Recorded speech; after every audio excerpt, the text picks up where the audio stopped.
Look at this. Somebody come look at this.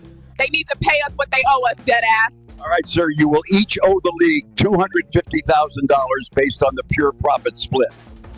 Damn. The shirt, baby, pay us what you owe us, period. Ma'am, do you know y'all losing millions every season? Next question. God damn it.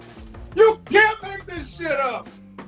Covering it for nearly 2 decades, but something important happened before the game. As you know, the collective bargaining agreement is under discussion right now between the league and their players. And before the game, the players came out without their warm-ups on with shirts that said, "Pay us what you owe us."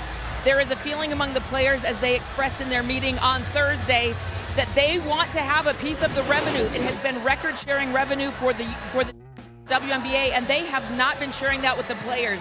Over 40 players showed up to that face-to-face meeting, the first to negotiate the CBA. The players said there were so many of them that they had to get more chairs for the room. The thing we know about this league, the players remain united in asking for what Nafisa Collier calls 2 things that they will not budge on: higher salaries for players and revenue sharing. Brianna Stewart, the executive committee, and Neku Ogumake said the talks were important. They thought that they were positive, but they want more from this WNBA, and the players with a strong, unified statement pregame. What's good, man? If you see me right now, we all know that the NBA versus WNBA is a very, very, very huge difference. The NBA with the males is making billions. NBA have to pay the players out of their pocket because they've been 40 to 50 million in debt for since the starting of the organization. Now, mind you, the All-Star game, right? The entire All-Star game 2 years ago before Caitlin Clark and Andrew Reese, but really Caitlin Clark. But we're gonna give them both that. We're gonna give them 2. They have doubled the ratings, the ticket selling in the last 2 years. How do they both make All-Star game appearances in the last 2 years? They have one of them a motherfucking coach. She's coaching the vets, bro.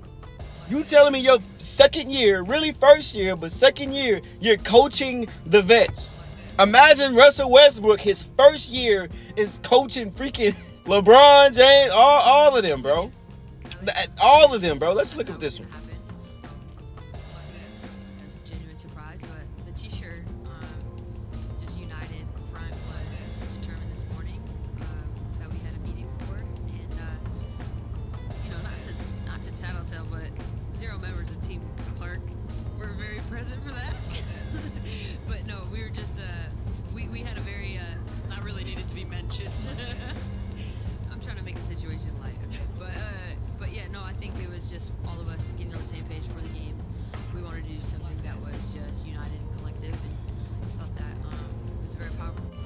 You didn't plan it, but you want to be reunited.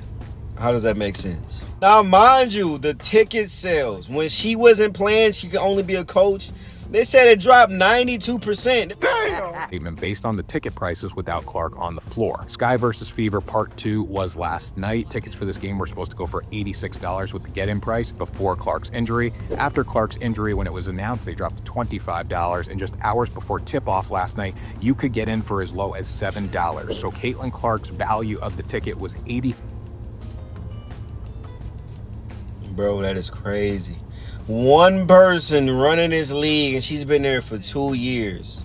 She is the league spokeswoman for the WNBA. She is bringing about 5 million, 6 million alone in endorsements. The WNBA only paying her like $78,000 a year. She's bringing in millions, bro. You can't name me a third player. Brittany Griner. Why? Because of the the vape she brought in when she was arrested. So it was Brittany Griner, Caitlin Clark, Angela Reese. You can't name me another one. You can't name me 2 more. Off the top of your head right now. You don't even know the top most paid player in the WNBA right now. Fuck no, baby. Let's go. Number 5. I don't even know how to pronounce it. 241,984. Let's go to number 1. Jackie Young, 252. Go, bro. Look at this. We're asking to get paid the same percentage of revenue. You want to get paid the same percentage in revenue as the NBA players? You're going to regret that. Let me show you why. The average WNBA player salary is $113,000, and the average NBA player salary is $9.7 million. The NBA's league revenue is $10 billion. Damn! And the league revenue for the WNBA is $60 million, which is 100% subsidized by the NBA because the WNBA is a failed organization. Anyway, to calculate the percentage of revenue share, we take the average NBA player salary, which is $9.5 million, and divide it by the league revenue of $10 billion, and we get 0.095%. Don't forget to move the decimal place over twice. And we do the same to calculate the percentage share for the WNBA players. We take the average salary divided by the league revenue, and we get 0.19%. And when we divide the 0.19% revenue share that WNBA players make by the 0.095% share that the NBA players make, we see that WNBA players are making twice what NBA players are making. So you're going to have to cut your... Based off the revenue, based off earnings versus skill base. They want to earn more money. It goes based off the viewing, the rating, and ticket sales. If you're not selling a lot of tickets, you're not going to get a lot of much money back in revenue. Unless you would get your endorsements. Most players get endorsements. They keep that money, but they usually are okay with the money they're getting from the NBA anyway. So if the WNBA want to go up in profit, I think they should lower the rim.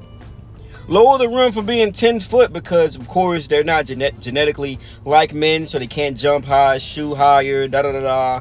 The court's smaller, the three-point line is smaller, the rim is bigger. Like, they can't dunk. And then their standing dunkers are like basic. So if they want men to watch and tune in, the women aren't even are supporting the women, but yet the guys are usually the ones talking about it. Like, y'all want this extra money, y'all got to come with some extra profits, some extra skills. Like, all you see is barely defense, layups, and little pity fights. I think when Caitlin Clark came in the league, there were fights between her and Reese, and that's what made people tune in. But that's only, what, 10,000, 11,000 per viewing. Before that, they broke a record. The record was shy of 11. It was like 10,000. Now it's like 11,000. Think about this, right? 2 years ago, before Andrew Reese and Caitlin Clark, 9,000 fans attended. Now they double it. 18,000 people attended. Now look at the ticket sales. 2023, they sold shy of 10,000. And now they sold 18,000. So like I said, those two are pulling in a bunch of viewers, bunch of ratings. And at the end of the day, if you want more viewers, you want more money, you need more skill.